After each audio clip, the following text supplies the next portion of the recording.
On ಮಾಡೈತೆ ಬಾ ಎಲ್ಲ ನೋಡ್ತೀನಿ ಬಾ ಥ್ಯಾಂಕ್ ಯು.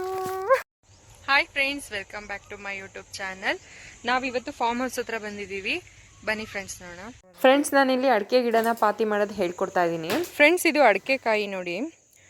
ನಾವು ಬೀಜಕ್ಕೆ ಹೇಗೆ ಕಾಯಿನ ಸೆಲೆಕ್ಟ್ ಮಾಡ್ಕೋಬೇಕು ಅಂದರೆ, ತುಂಬ ಜಾಸ್ತಿ ಅಡಿಕೆ ಕಾಯಿಗಳನ್ನ ಬಿಡೋ ಅಂಥ ಮರದ ಕಾಯಿಗಳನ್ನ ತೊಗೋಬೇಕು. ಥರ ಕೆಂಪು ಆರೆಂಜ್ ಕಲರ್ ಇರುವಂಥ ಕಾಯಿಗಳನ್ನ ತೊಗೊಂಡು ನೆರಳಲ್ಲಿ ಒಣಗಿಸ್ಬೇಕು. 1 ತಿಂಗಳಾದಮೇಲೆ ಸಗಣಿ ಕಲಸಿ ಮಣ್ಣಲ್ಲಿ ಹಾಕಿಬಿಟ್ಟು ಸ್ವಲ್ಪ ನೆರಳಿರುವಂಥ ಜಾಗದಲ್ಲಿ ಅದನ್ನು ಹಾಕಿ ಚೆನ್ನಾಗಿ ನೀರು ಹಾಯಿಸ್ಬೇಕು. 3 ಮಂತ್ಸ್ ಆದಮೇಲೆ ಈ ಥರ ಬಂದಿರುತ್ತೆ ನೋಡಿ. ಇದನ್ನು ಈ ಥರ ಕವರಲ್ಲಿ ಪ್ಯಾಕ್ ಮಾಡಿ ಮಣ್ಣನ್ನು ಹಾಕಿಬಿಟ್ಟು ಅದರೊಳಗೆ ಈ ಥರ ಹಾಕಿದ್ರೆ ಇದು ಬರೋದಕ್ಕೆ 1 ವರ್ಷ ಆಗುತ್ತೆ ಫ್ರೆಂಡ್ಸ್. ಈ ಥರ ಮಾಡಿ ಇದನ್ನು ಚೆನ್ನಾಗಿ ನೋಡ್ಕೋಬೇಕು ಫ್ರೆಂಡ್ಸ್. ಇದು ಕಪ್ಪು ಮಣ್ಣು, ಕೆರೆ ಮಣ್ಣು ಅಂತಲೂ ಹೇಳ್ತಾರೆ. ಎಷ್ಟು ಚೆನ್ನಾಗಿದೆ ನೋಡಿ.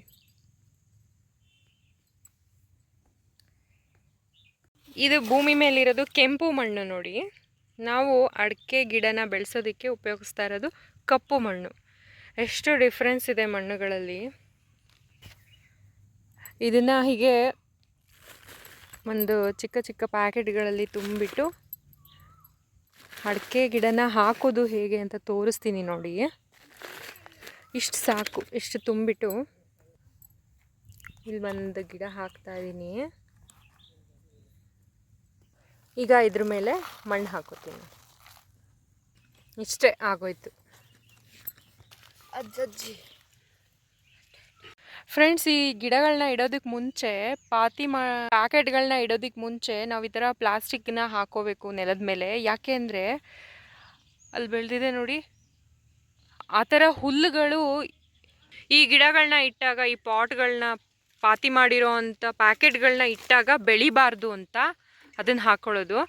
ಇದೆಲ್ಲ ಆಗಿದೆ. ಇವಾಗ ನಿಧಾನವಾಗಿ ನೀರನ್ನು ಹಾಕ್ತಾ ಇದ್ದೀವಿ ನೋಡಿ. ಇವರು ನಮ್ಮಪ್ಪ ಫ್ರೆಂಡ್ಸ್. ನಾನು ನಮ್ಮಪ್ಪ ಸೇರಿಕೊಂಡು ಈ ಥರ ಪಾತಿ ಮಾಡ್ತಾ ಇದ್ದೀವಿ. ನಂಗೆ ಗೊತ್ತಿರಲಿಲ್ಲ ಆ್ಯಕ್ಚುಲಿ, ಇವಾಗ ಗೊತ್ತಾಯಿತು ಹೇಗೆ ಮಾಡೋದು, ಅಡಿಕೆ ಗಿಡನ ಹೇಗೆ ಬೆಳೆಯೋದು ಅಂತ. ತುಂಬ ಲಾಂಗ್ ಪ್ರೊಸೀಜರ್ ಬಟ್ ಈಸಿ. ನಿಧಾನವಾಗಿ ನೀರನ್ನು ಹಾಕೋತಾ ಇದ್ದೀವಿ ನೋಡಿ. ಇದು ನೀರು ಹಾಕಿಲ್ದೇ ಇರೋ ಗಿಡ, ಇವಾಗ ಹಾಕಿರೋದು, ಮತ್ತು ಇದು ನೀರು ಹಾಕಿರೋದು ಎಷ್ಟು ಡಿಫ್ರೆನ್ಸ್ ಇದೆ ನೋಡಿ ಫ್ರೆಂಡ್ಸ್. ನಾವು ಗೊಬ್ಬರನ ಮಣ್ಣಿಗೆ ಮಿಕ್ಸ್ ಮಾಡಿಕೊಂಡು ಆಮೇಲೆ ಪ್ಯಾಕೆಟ್ ಒಳಗೆ ಹಾಕ್ಬೋದು. ಇಲ್ಲ ಅಂದರೆ ಪಾತಿ ಮಾಡಿದ್ಮೇಲೆ ಇದ್ರ ಮೇಲೆ ನಾವು ಗೊಬ್ಬರನ ಹಾಕೋಬೋದು. ಹಸು ಗೊಬ್ಬರ ಆಗಿರ್ಬೋದು, ಕುರಿ ಗೊಬ್ಬರ ಆಗ್ಬೋದು, ಹಾಕ್ಬೋದು. ಕುರಿ ಗೊಬ್ಬರನೂ ಹಾಕ್ಬೋದಲ್ವಾ ಅಪ್ಪಾಜಿ? ಕುರಿ ಗೊಬ್ಬರ ಸಿಗೋದು ಕಮ್ಮಿ ಅನ್ಕೋತೀನಿ. ಹಾಂ, ಹಸು ಗೊಬ್ಬರ ಸಿಗುತ್ತೆ ಹಳ್ಳಿ ಕಡೆ ಜಾಸ್ತಿ. ಫ್ರೆಂಡ್ಸ್, ಇಲ್ಲಿ ಹಕ್ಕಿಗೂಡಿದೆ ನೋಡಿ. ತೊಂದರೆ ಕೊಡೋಕ್ಕೋಗಲ್ಲ, ತೋರಿಸ್ತಾ ಇದ್ದೀನಿ. ಚೆನ್ನಾಗಿ ಮೊಟ್ಟೆ ಇಟ್ಟಿದೆ. ಅದಾದಮೇಲೆ ನಾವು ಸ್ವಲ್ಪ ಎಳ್ನೀರು ಕುಡಿಯೋಣ ಅಂತ ಬಂದ್ವಿ.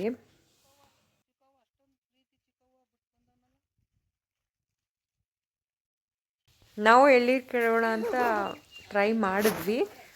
ಒಂದು ಎಳ್ನೀರನ್ನ ಬೀಳಿಸ್ದೆ. ಭಯ ಆಯಿತು, ಎಲ್ಲಿ ತಲೆ ಮೇಲೆ ಬಿದ್ದುಬಿಡುತ್ತೋ ಅಂತ.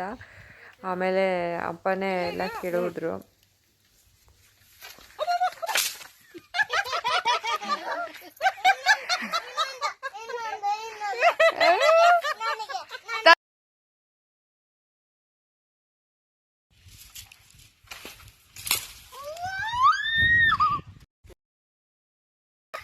ಫ್ರೆಂಡ್ಸ್, ಫೈನಲಿ ಮುಗಿಸಿದ್ದೀವಿ ನೋಡಿ.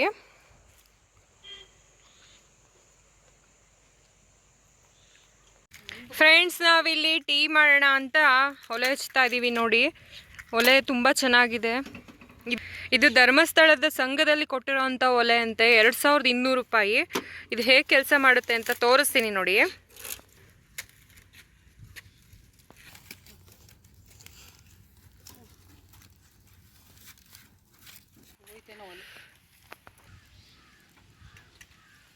ಚೆನ್ನಾಗಿ ಹತ್ಕೊಂಡಿದೆ. ನಾವಿವಾಗ ಇದರಲ್ಲಿ ಟೀ ಮಾಡ್ತಾ ಇದ್ದೀವಿ. ಹಾಲು ಕಾಯೋಕೆ ಇಟ್ಟಿದ್ದೀವಿ ನೋಡಿ. ಹಾಲು ಕಾಯ್ದಿದೆ. ಇವಾಗ ಸ್ವಲ್ಪ ಟೀ ಪುಡಿ ಹಾಕೋತಾ ಇದ್ದೀನಿ ನೋಡಿ. ಸ್ವಲ್ಪ ಸಕ್ಕರೆ.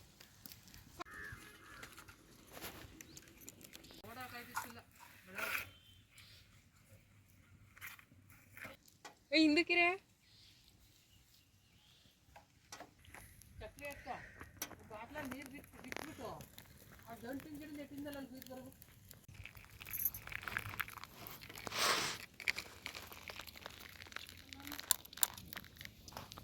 ಟೀ ಟೇಸ್ಟ್ ಮಾತ್ರ ಸಖತ್ತಾಗಿತ್ತು ಫ್ರೆಂಡ್ಸ್.